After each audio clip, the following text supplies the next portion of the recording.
Hello guys, আসসালামু আলাইকুম। আজকে আমরা মূলত চলে আসছি 150 রুপির ভিতরে কি কি খাওয়া যায় সেগুলো দেখার জন্য। প্রথমত আমরা চলে গেছিলাম যে চিকেন রোল খাওয়ার জন্য। চিকেন রোলের আপনার প্রাইসটা ছিল 150 রুপি।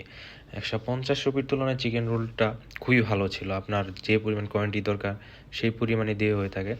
দেখেন, আপনার দেখলে সত্যি অবাক হয়ে যাবেন যে 150 রুপিতে আপনার চিকেন রোলটা কেমন হয়ে থাকে আর কি। যাই হোক, এরপরে আসলে আমাদের মূলত টার্গেট ছিল যে লুচি ট্রাই করার জন্য। তাহলে আমরা চলে গেলাম ওইখানে লুচি খাওয়ার জন্য। লুচিটা আপনি দেখতেই পারতেছেন যে কীরকম।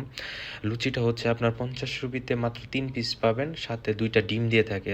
2টা ডিম সহ লুচির দামটা হচ্ছে 50 রুপি। তো আপনি ভাবেন যে আমাদের দেশে 50 রুপিতে আমার মনে হয় না যে 2টা ডিম সহ লুচি পাবেন। সেটা আপনার ইন্ডিয়াতেই সম্ভব। আপনারা দেখতেই পারতেছেন যে কী কী কোয়ান্টিটি থাকে। এরপরে আমাদের পরের মূলত টার্গেট ছিল 50 রুপির ভিতরে ফালুদা ট্রাই করা। তার জন্য আমরা চলে গেলাম ফালুদার জন্য। ফালুদারটা যেটা হচ্ছে আর কি, যে আমি বলবো যে বেস্ট ছিল, কারণ আপনার 50 রুপিতে এত কিছু পাওয়া আমি সত্যি নিজেও ভাবিনি যে 50 রুপির ভিতরে এত কিছু ফালুদার ভিতর দিয়ে থাকে আর কি। যাই হোক, 150 রুপির ভিতরে আমি এত কিছু ট্রাই করতে পারবো সেটা আসলেই অবাক করা বিষয়। আপনারা দেখতেই পারতেছেন যে ফালুদা কীভাবে হয়ে থাকে আর কি। সত্যি বলতে কি অবাক করা বিষয় ছিল যে ফালুদার টেস্টটা ছিল অসাধারণ।